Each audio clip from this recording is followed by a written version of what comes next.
दोस्तों नमस्कार, मैं रमनीक वैग आपके समक्ष हूँ। और दोस्तों आज मैं डायबिटीज़ के लिए एक प्राणायाम बताऊँगा आपको। हालांकि डायबिटीज़ के लिए बहुत अच्छे अच्छे 10 प्राणायाम होते हैं, पर उनमें से एक बहुत सिंपल प्राणायाम है, शायद आपने नाम भी सुना हो, मैं उसकी थोड़ा चर्चा करना चाहता हूँ इधर। प्राणायाम का नाम है कपालभाति। अब क्या है, बहुत सारे लोग कपालभाति करता है पर ठीक से नहीं करता। मैंने देखा है बहुत सारा लोग ऐसे ऐसे ऐसे करता रहता है पर ठीक से नहीं करता। तो समझना इम्पोर्टेंट है कि हमें कैसे करने का है इसको। तो कपालभाति का पहले मतलब समझो। कपाल का मतलब क्या होता है? स्कल, ऐसा खोपड़ी को कपाल बोलता है। भाति का मतलब टू शाइन, मतलब चमकना। तो कपालभाति जो है डायबिटीज़ के लिए एक अच्छा प्राणायाम में से एक है। कपालभाति में क्या होता है कि फोर्सफुल एक्सलेशन पे जोर होता है, मतलब it can also be called as forceful exhalation pranayama. इसमें इनहेलेशन का जो प्रक्रिया होता है वो स्वयं से होता है, और हमारा जो सारा ध्यान होता है वो फोर्सफुल एक्सलेशन पे होता है, यानी कि ज़ोर से झटके से प्रत्येक बार सांस बाहर को फेंकने का है, और लेने का जो प्रक्रिया है वो अपने आप से होगा। अच्छा, इस प्राणायाम में एक और चीज़ देखना, एक स्टार्टिंग पोजीशन होता है। कुछ लोग क्या है, अपने जगह पे बैठा ऐसे ऐसे शुरू कर देता है, उसको स्टार्टिंग पोजीशन का कुछ नहीं पता, तो वो गलत है। देखो समझो, स्टार्टिंग पोजीशन क्या है? एक लंबा गहरा सांस लेने का है, पेट को पहले गुब्बारे के समान फुलाने का है, उसके बाद जोर से झटके से प्रत्येक बार सांस को बाहर को फेंकने का है। अच्छा, दूसरा चीज़ समझो क्या है, इस प्राणायाम को एक रेलगाड़ी के साथ कंपेयर किया जा सकता है। रेलगाड़ी जब अपने प्लेटफॉर्म से स्टार्ट होता है तो कैसे चलता है? धीरे धीरे छुक छुक छुक ऐसे चलता है। धीरे धीरे वो स्पीड जब पकड़ता है तो कैसे चलेगा? छुक छुक छुक छुक। और जब बहुत तेज चलता है तो कैसे चलता है? छुक छुक छुक छुक छुक। तो इसी तरीके से कपालभाति का 3 चरण होता है, स्टेज 1, स्टेज 2, स्टेज 3।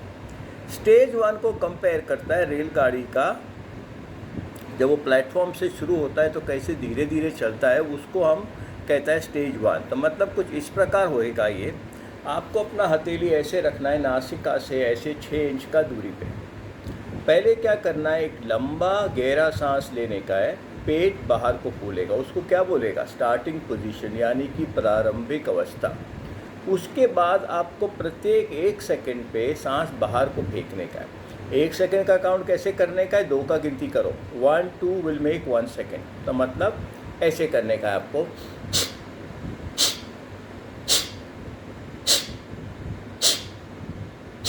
मतलब आपको हथेली में सांसों का प्रवाह महसूस होना चाहिए। अगर आप ऐसे कर रहा है, कोई फ़ायदा नहीं, क्योंकि आप महसूस नहीं करता, तो कोशिका पे दबाव नहीं पड़ेगा, तो कोई फ़ायदा नहीं होगा। समझे आप?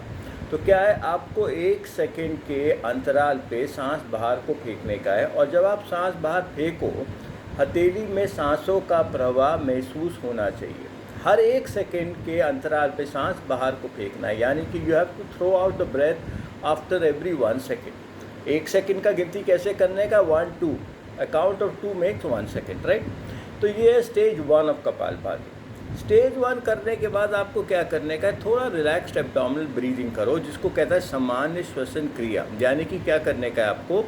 3 का गिनती में सांस लो, पेट धीरे धीरे करके बाहर को फूलेगा। 3 का गिनती में सांस छोड़ो, पेट धीरे धीरे करके अंदर को जाएगा।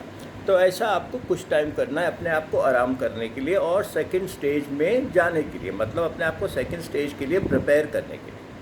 अब सेकंड स्टेज का तुलना करना है रेलगाड़ी के साथ, जो अपना नॉर्मल स्पीड पे चल रहा है। नॉर्मल स्पीड कैसे चलता है? छुक छुक छुक छुक छुक छुक। इसमें क्या करना है, आपको आधे सेकंड के गैप पे सांस बाहर को फेंकना है।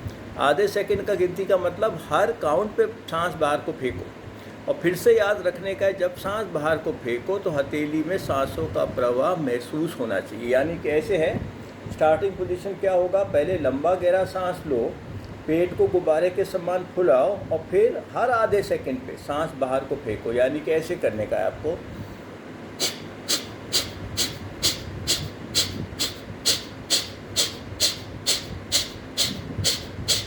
ये हुआ स्टेज 2।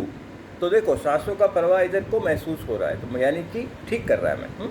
अच्छा, इसके बाद क्या करो, दोबारा से रिलैक्स्ड एब्डोमिनल ब्रीदिंग पे आ जाओ, यानी कि 3 का गिनती में सांस लो, 3 का गिनती में छोड़ो, थोड़ा रिलैक्स करने का। उसके बाद स्टेज 3 करने का है। अब स्टेज 3 का मतलब है कि अब हमारा जो है वो बुलेट ट्रेन बन गया है, मतलब बहुत तेज़ रफ्तार से चल रहा है।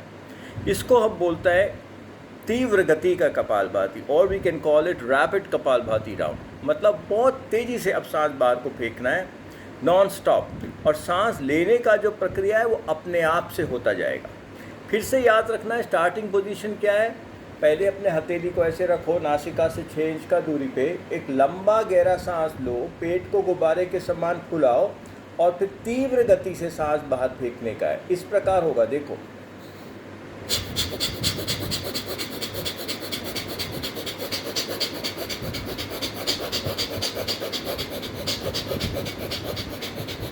तो ये मैंने क्या दिखाया, रैपिड कपालभाति राउंड। तो ये इसको थर्ड स्टेज ऑफ कपालभाति भी कहते हैं। इसको करने के बाद क्या करने का, फिर से रिलैक्स करो थोड़ा देर, यानी कि 3 का गिनती में सांस लो, 3 का गिनती में छोड़ो। उसके बाद वापस स्टेज 1 पे आ जाओ। स्टेज 1 क्या था, हर 1 सेकंड के गैप में सांस बाहर को फेंकने का। तो दोस्तों ये कपालभाति जो है एक बहुत अच्छा प्राणायाम है डायबिटीज़ के लिए।